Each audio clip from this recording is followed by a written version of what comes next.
I recall in my earlier days when I was starting out speaking at the University of Nottingham.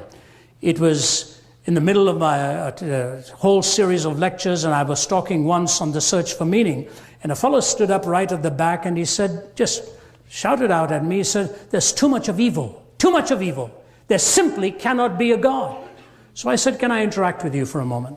So he remained standing. I said, sir, when you say there's evil, aren't you assuming there's such a thing as good? He says, yeah. I said, when you say there's such a thing as good, aren't you assuming there's such a thing as a moral law on the basis of which to differentiate between good and evil? He paused and struggled with that a bit, sort of looking around and thinking. I said, let me help you here. I said, when Bertrand Russell was debating the philosopher Frederick Copleston, at one point Copleston looked at Russell and said to him, do you believe in good and bad? Do you believe there's such a thing as good and such a thing as bad? He said, yeah. He said, how do you differentiate between it? Bertrand Russell said, the same way I differentiate between blue and green. Copleston said, wait a minute. You differentiate between blue and green by seeing, don't you? Russell said, yes. He said, how do you differentiate between good and bad?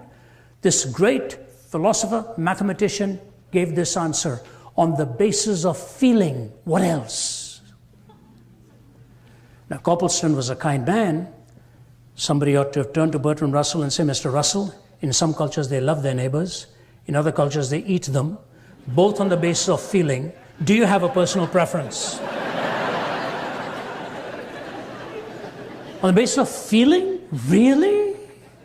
On the basis of feeling? So, he's all right. I'll grant you there's such a thing as a moral law. So I said, when you say there's evil, you assume there's good. When you assume there's good, you're saying there's such a thing as a moral law on the basis of which to differentiate between good and evil. He said, all right, I'll grant you that. I said, but if you grant me a moral law, you must posit a moral lawgiver, because that's whom you're trying to disprove and not prove. Because if there's no moral lawgiver, there's no moral law. If there's no moral law, there's no good. If there's no good, there's no evil. What is your question? He stood there, eyeballed me and said, what then am I asking you? I said, if you don't know, how am I supposed to help you what it is you're asking me? Now, let me be fair here. Somebody might pause and say, Ravi, I'll grant you that there is evil and good. I might even stretch it a little bit and say, yeah, there are such things as moral laws. People like Dennett and Harris will sort of not go for the absolute, but they would certainly go for moral reasoning and moral thinking as something as having an ontic referent to by which we can make our judgments. But why do we have to have a moral lawgiver? And my answer to that is this. All questions about evil are either raised by a person or about a person. All questions on evil is either raised by a person or about a person, which means the questioner is making an incredible assumption that human beings have essential value, and that's what makes their question justifiable. That as a questioner, my question is valuable because I'm a person of value and have the right to raise it. Or the one I'm talking about in whose defense I have come, I am raising this because that person has essential value.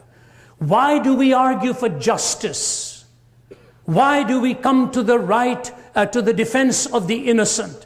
Because deep within us we believe that the person of value and worth ought not to be sacrificed at a whim. The essential value of human life is assumed in raising the question. And so the moral lawgiver has to be within the paradigm. If there is no moral lawgiver, I don't see how there is a moral law. If there is no moral law, there's no good. If there's no good, evil ultimately self-destructs. And the irony of it is, this is where some atheistic philosophers are being forced to get off.